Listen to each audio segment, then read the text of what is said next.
ਫਿਰ ਆਇਆ ਹੈ ਸਹੀ ਹੈ ਪੰਜਾਬ ਦਾ ਕੰਮ ਬਣ ਕਿਵੇਂ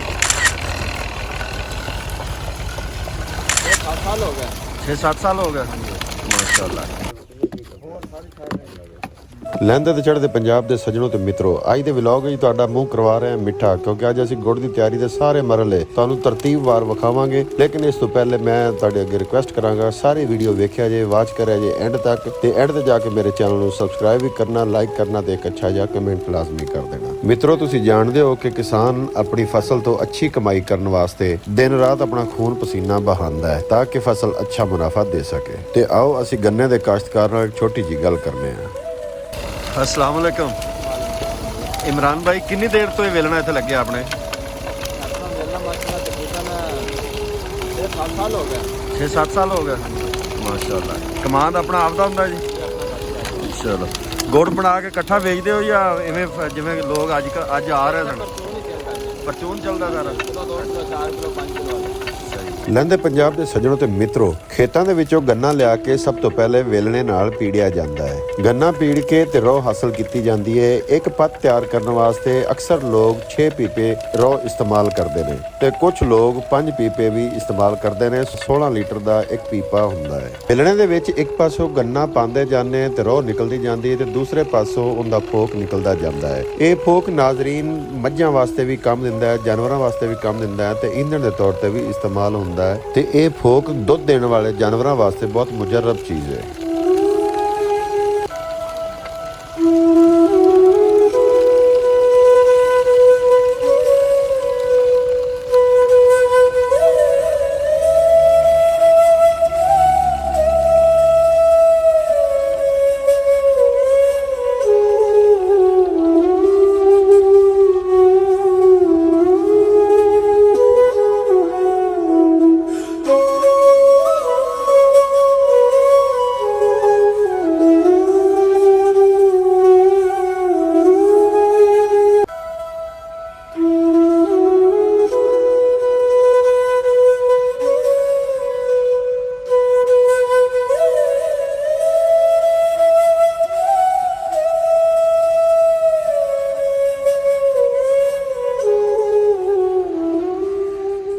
ਲਹਿੰਦੇ ਤੇ ਚੜ੍ਹਦੇ ਪੰਜਾਬ ਦੇ ਸੱਜਣੋ ਤੇ ਮਿੱਤਰੋ, ਜਿੱਥੇ ਵੇਲਣਾ ਲੱਗਿਆ ਹੁੰਦਾ ਹੈ ਉਹਦੇ ਬਿਲਕੁਲ ਕੋਲ ਹੀ ਮਿੱਟੀ ਦੇ ਵਿੱਚ ਖੁਦਾਈ ਕਰਕੇ, ਜ਼ਮੀਨ ਦੇ ਵਿੱਚ ਖੁਦਾਈ ਕਰਕੇ ਇਹ ਭੱਠੀ ਬਣਾਈ ਜਾਂਦੀ ਹੈ, ਜਿੰਦੇ ਉੱਤੇ ਵੱਡਾ ਸਾਰਾ ਕੜਾ ਰੱਖ ਕੇ ਤੇ ਸਾਰੇ ਰੋਹ ਦੇ 5 ਦੇ 5 ਪੀਪੇ, 6 ਦੇ 6 ਪੀਪੇ ਉਸ ਦੇ ਵਿੱਚ ਪਾਏ ਜਾਂਦੇ ਨੇ। ਫਿਰ ਇਹਦੇ ਥੱਲੇ ਜਿਹੜਾ ਵੇਸਟੇਜ ਹੁੰਦਾ ਹੈ ਇਸੇ ਕਮਾਦ ਦਾ, ਉਸੇ ਨੂੰ ਹੀ ਹਲਕਾ ਹਲਕਾ ਜਲਾਇਆ ਜਾਂਦਾ ਹੈ। ਇਸ ਖੋਰੀ ਦੀ ਹਲਕੀ ਹਲਕੀ ਅੱਗ ਜਲਾ ਕੇ ਤੇ ਰੋਹ ਨੂੰ ਗੁੜ ਵਾਸਤੇ ਤਿਆਰ ਕੀਤਾ ਜਾਂਦਾ ਹੈ। ਮਿੱਤਰੋ, ਰੋਹ ਦੇ ਵਿੱਚ ਮੈਲ ਬਹੁਤ ਜ਼ਿਆਦਾ ਹੁੰਦੀ ਹੈ। ਰੋਹ ਤੋਂ ਮੈਲ ਨੂੰ ਅਲੱਗ ਕਰਨ ਵਾਸਤੇ ਬਿੰਡੀ ਤੋਰੀ ਵਰਗਾ ਇੱਕ ਹੋਰ ਪੌਦਾ ਹੁੰਦਾ ਹੈ, ਉਸ ਦਾ ਰਸ ਤਿਆਰ ਕੀਤਾ ਜਾਂਦਾ ਹੈ ਤੇ ਉਹ ਉਹਦੇ ਵਿੱਚ ਸ਼ਾਮਲ ਕਰਕੇ ਤੇ ਮੈਲ ਦੂਰ ਕੀਤੀ ਜਾਂਦੀ ਹੈ। ਗੁੜ ਦਾ ਰੰਗ ਖੂਬਸੂਰਤ ਬਣਾਉਣ ਵਾਸਤੇ ਇਹਦੇ ਵਿੱਚ ਸੋਡੀਅਮ ਬਾਈਕਾਰਬੋਨੇਟ ਜਿਹੜਾ ਸੋਡਾ ਹੁੰਦਾ ਹੈ ਉਹ ਵੀ ਇਸਤੇਮਾਲ ਕੀਤਾ ਜਾਂਦਾ ਹੈ ਤਾਂ ਕਿ ਗੁੜ ਜਿਹੜਾ ਹੈ ਇਹ ਖੂਬਸੂਰਤ ਸ਼ਕਲ ਇਖਤਿਆਰ ਕਰ ਜਾਵੇ। ਕੁਝ ਲੋਕ ਸੋਡੇ ਦੇ ਨਾਲ ਨਾਲ ਟਾਟਰੀ ਵੀ ਇਸਤੇਮਾਲ ਕਰਦੇ ਨੇ ਤਾਂ ਕਿ ਗੁੜ ਦਾ ਰੰਗ ਜ਼ਿਆਦਾ ਤੋਂ ਜ਼ਿਆਦਾ ਸਫੈਦ ਹੋ ਸਕੇ। ਲੇਕਿਨ ਮੇਰੇ ਤਜਰਬੇ ਅੰਦਰ ਇੱਕ ਗੱਲ ਆਈ ਹੈ, ਜਿੰਦੇ ਵਿੱਚ ਟਾਟਰੀ ਪਾਈ ਹੋਵੇਗੀ ਉਹ ਖਾਣ ਲੱਗਿਆਂ ਮੂੰਹ ਨੂੰ ਜ਼ਿਆਦਾ ਤੁਰਸ਼ ਲੱਗੇਗਾ। ਕੁਝ ਲੋਕ ਗੁੜ ਦਾ ਰੰਗ ਚਮਕਦਾਰ ਬਣਾਉਣ ਵਾਸਤੇ ਉਸ ਦੇ ਵਿੱਚ ਸਰੋਂ ਦਾ ਤੇਲ ਵੀ ਪਾਉਂਦੇ ਨੇ। ਲਹਿੰਦੇ ਤੇ ਚੜ੍ਹਦੇ ਪੰਜਾਬ ਦੇ ਸੱਜਣੋ ਤੇ ਮਿੱਤਰੋ, ਗੁੜ ਦੀ ਤਿਆਰੀ ਤੇ ਤਕਰੀਬਨ 2 ਘੰਟੇ ਲੱਗਦੇ ਨੇ।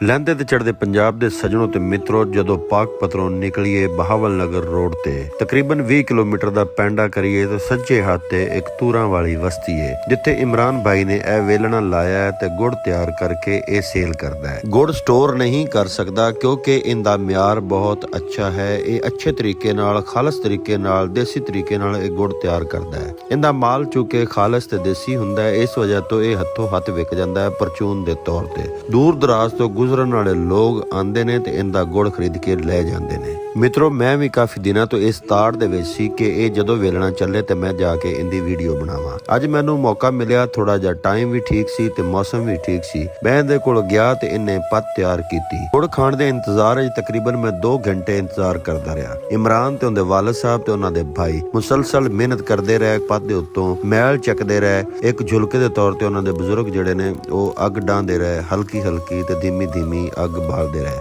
ਕਿਉਂਕਿ ਪੱਤ ਦੀ ਤਿਆਰੀ ਵਾਸਤੇ ਅੱਗ ਦਾ ਦਰਜਾ ਹਰਾਰਤ ਇੱਕ ਮਖਸੂਸ ਹੁੰਦਾ ਹੈ। ਉਸ ਦਰਜਾ ਹਰਾਰਤ ਨੂੰ ਬਰਕਰਾਰ ਰੱਖਣ ਵਾਸਤੇ ਇੱਕ ਤਜਰਬਾਕਾਰ ਬੰਦੇ ਦੀ ਜ਼ਰੂਰਤ ਹੁੰਦੀ ਹੈ। ਇਹ ਜ਼ਿੰਮੇਵਾਰੀ ਇਮਰਾਨ ਦੇ ਅੱਬੂ ਨੇ ਐਸਨ ਤਰੀਕੇ ਨਾਲ ਅਦਾ ਕੀਤੀ। ਤੁਸੀਂ ਕਿੰਨੇ ਅਰਸੇ ਤੋਂ ਗੁੜ ਬਣਾਉਂਦੇ ਪਏ? ਸਾਨੂੰ ਤਾਂ ਮੈਂ ਸੁਰਤ ਆਈ ਅਸੀਂ ਗੁੜ ਛੱਡਿਆ ਹੀ ਨਹੀਂ। ਛੱਡਿਆ ਹੀ ਨਹੀਂ? 8 ਸਾਲ ਮੇਰੀ ਉਮਰ ਹੈ ਅਸੀਂ ਗੁੜ। ਅੱਛਾ, ਇਹ ਤਾਂ ਸਾਲ ਨਹੀਂ ਲੱਗਦਾ।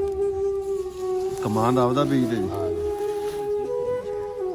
ਜਿਹੜੀ ਆ ਪੱਤ ਹੁਣ ਪਈ ਹੈ, ਇਹ ਕਿੰਨੀ ਦੇਰ ਵਿੱਚ ਤਿਆਰ ਹੋਵੇਗੀ? ਇਹ ਸਵਾ ਘੰਟਾ ਹੋ ਗਿਆ। ਸਵਾ ਘੰਟਾ। ਸਹੀ। ਇਹਨੇ ਕੈਮੀਕਲ ਵਗੈਰਾ ਤਾਂ ਨਹੀਂ ਪਾਉਂਦੇ ਕੋਈ? ਨਹੀਂ, ਸਾਡੇ ਕੋਲ ਸੌਦਾ ਪੁਰਾਣਾ ਹੀ, ਉਹ ਬਿੰਦੀ ਦੀ ਸ਼ਕਲ ਦੀ ਹੁੰਦੀ ਹੈ ਕਿ ਪਤਲਾ ਹੀ ਦਾ ਬੂਟਾ, ਉਹ ਹੈ ਕੁਦਰਤੀ ਚੀਜ਼ਾਂ ਜਿਹੜੀਆਂ ਨੇ। ਉਹ ਅਸੀਂ ਉਹਦਾ ਬੀਜ ਰੱਖਦੇ, ਉਹਦੇ ਨਾਲ ਹੀ ਜਾਂਦਾ ਮਿਲਾ ਜੀ। ਆਮ ਵੀ ਖਤਮ ਹੋ ਗਿਆ।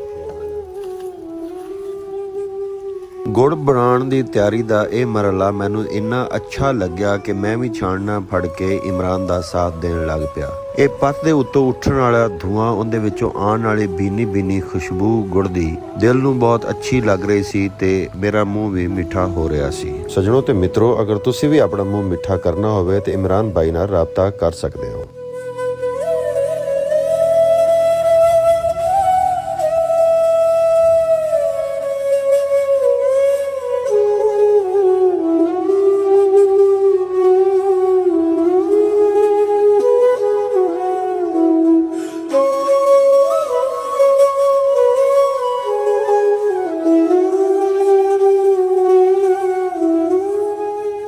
ਲਹਿੰਦੇ ਤੇ ਚੜ੍ਹਦੇ ਪੰਜਾਬ ਦੇ ਸੱਜਣੋ ਤੇ ਮਿੱਤਰੋ, ਇੱਕ ਲੰਬਾ ਇੰਤਜ਼ਾਰ ਕਰਨ ਤੋਂ ਬਾਅਦ ਬਿਲ ਆਖਰ ਪੱਤ ਤਿਆਰ ਹੋ ਗਈ ਔਰ ਗੰਢ 'ਚ ਪਾਉਣ ਵਾਸਤੇ ਬਿਲਕੁਲ ਤਿਆਰ ਸੀ। ਸਿਰਫ ਅੱਗ ਦੇ ਠੰਡੇ ਹੋਣ ਦਾ ਇੰਤਜ਼ਾਰ ਕਰ ਰਹੇ ਸਨ। ਉਹ ਗੁੜ ਠੰਡਾ ਹੋਣ ਦਾ ਇੰਤਜ਼ਾਰ ਕਰ ਰਹੇ ਸਨ ਤੇ ਮੈਂ ਤੁਹਾਡੇ ਚੈਨਲ ਸਬਸਕ੍ਰਾਈਬ ਕਰਨ ਦਾ ਇੰਤਜ਼ਾਰ ਕਰ ਰਿਹਾ। ਸੱਜਣੋ ਤੇ ਮਿੱਤਰੋ, ਫੌਰਨ ਤੋਂ ਪਹਿਲੇ ਮੇਰਾ ਚੈਨਲ ਸਬਸਕ੍ਰਾਈਬ ਕਰ ਦੇਵੋ ਜਿਨ੍ਹਾਂ ਨੇ ਨਹੀਂ ਕੀਤਾ। ਦੇਖ ਲਓ ਕਿੰਨੀ ਜ਼ਬਰਦਸਤ ਵੀਡੀਓ, ਮਿੱਠੀ ਵੀਡੀਓ ਲੈ ਕੇ ਤੁਹਾਡੇ ਵਾਸਤੇ ਮੈਂ ਆਇਆ। ਇਸ ਵਾਸਤੇ ਮੇਰੇ ਚੈਨਲ ਨੂੰ ਸਬਸਕ੍ਰਾਈਬ ਕਰੋ, ਲਾਈਕ ਕਰੋ ਤੇ ਅੱਛਾ ਜਿਹਾ ਕਮੈਂਟ ਲਾਜ਼ਮੀ ਕਰੋ।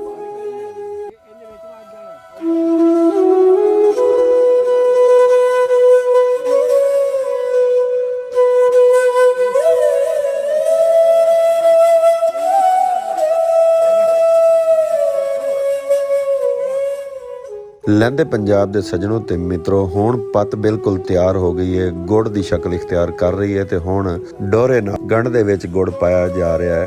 ਇਹ ਦੇਖੋ ਕਿੰਨਾ ਹੀ ਜ਼ਬਰਦਸਤ ਰੰਗ ਨਿਕਲ ਕੇ ਆਇਆ ਗੁੜ ਦਾ। ਕਿਆ ਬਾਤ ਹੈ, ਕੈਸਾ ਮਜ਼ੇਦਾਰ ਗੁੜ ਹੋਏਗਾ। ਹਜੇ ਖਾ ਕੇ ਤੁਹਾਨੂੰ ਵਿਖਾਵਾਂਗੇ, ਟੇਸਟ ਵੀ ਦੱਸਾਂਗੇ। ਸਾਡੇ ਨਾਲ ਜੁੜੇ ਰਹਿਣਾ, ਵੀਡੀਓ ਆਖਰ ਤੱਕ ਲਾਜ਼ਮੀ ਵੇਖਿਆ ਜੇ। ਤੇ ਗੁੜ ਦੀ ਤਿਆਰੀ ਦੇ ਅੱਜ ਦੇ ਤਮਾਮ ਮਰਹਲੇ ਤੁਹਾਨੂੰ ਅਸੀਂ ਵਿਖਾਏ। ਤੁਹਾਨੂੰ ਕਿੱਦਾਂ ਲੱਗੇ ਕਮੈਂਟਾਂ ਦੇ ਵਿੱਚ ਲਾਜ਼ਮੀ ਦੱਸਿਆ ਜੇ।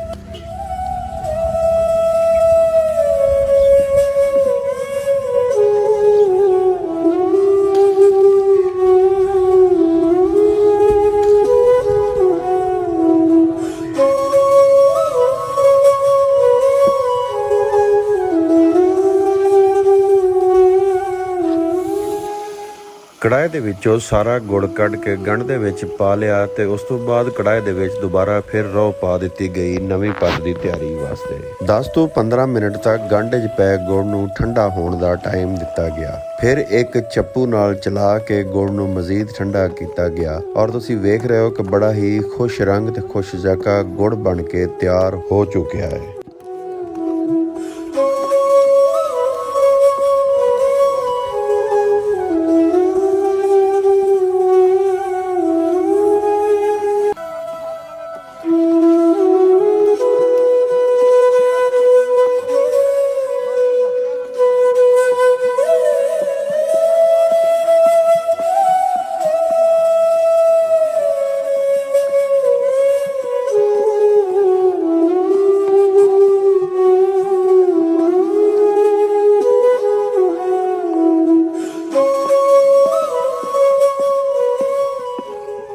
ਲਹਿੰਦੇ ਪੰਜਾਬ ਦੇ ਸੱਜਣੋ ਤੇ ਮਿੱਤਰੋ, ਤੁਸੀਂ ਵੇਖ ਰਹੇ ਹੋ ਕਿ ਹੱਥ ਨਾਲ ਪੇਸੀਆਂ ਬਣਾਈਆਂ ਜਾ ਰਹੀਆਂ ਹਨ। ਥੱਲੇ ਕੱਪੜਾ ਵਿਛਾਇਆ ਗਿਆ ਜਿੰਦੇ ਉੱਤੇ ਗੁੜ ਰੱਖਿਆ ਜਾ ਰਿਹਾ ਹੈ। ਗੁੜ ਦੇ ਬਣੇ ਹੋਏ ਇਹਨਾਂ ਛੋਟੇ-ਛੋਟੇ ਟੁਕੜਿਆਂ ਨੂੰ ਮਕਾਮੀ ਜ਼ੁਬਾਨ ਦੇ ਵਿੱਚ ਪੇਸੀਆਂ ਆਖਿਆ ਜਾਂਦਾ ਹੈ। ਮਿੱਤਰੋ, ਇਹ ਗੁੜ ਬਣਾਉਂਦੇ ਹੋਏ ਕਾਸ਼ਤਕਾਰ ਨਾਲ ਆਪਣਾ ਕੰਮ ਵੀ ਕਰਦੇ ਰਹਿੰਦੇ ਨੇ ਤੇ ਨਾਲ ਘਰ ਦੇ ਦੁੱਖੜੇ ਵੀ ਇੱਕ ਦੂਸਰੇ ਨਾਲ ਸਾਂਝੇ ਕਰ ਲੈਂਦੇ ਨੇ। ਲਹਿੰਦੇ ਤੇ ਚੜ੍ਹਦੇ ਪੰਜਾਬ ਦੇ ਸੱਜਣੋ ਤੇ ਮਿੱਤਰੋ, ਆਦੇ ਵੀਰੇ ਨੂੰ ਦਿਓ ਇਜਾਜ਼ਤ। ਮੇਰੇ ਚੈਨਲ ਨੂੰ ਸਬਸਕ੍ਰਾਈਬ ਲਾਜ਼ਮੀ ਕਰ ਦੇਣਾ, ਗੁੜ ਖਾਂਦੇ ਰਹਿਣਾ, ਮੂੰਹ ਮਿੱਠਾ ਕਰਦਾ ਰਹਿਣਾ ਤੇ ਆਪਦੇ ਵੀਰੇ ਨੂੰ ਵੀ ਉਹਦਾ ਚੈਨਲ ਸਬਸਕ੍ਰਾਈਬ ਕਰਕੇ ਖੁਸ਼ ਕਰਦੇ ਰਹਿਣਾ। ਮਿਲਨੇ ਆ ਅਗਲੀ ਵੀਡੀਓ ਦੇ ਵਿੱਚ, ਉਦੋਂ ਤੱਕ ਪਾਕਿਸਤਾਨ ਜ਼ਿੰਦਾਬਾਦ।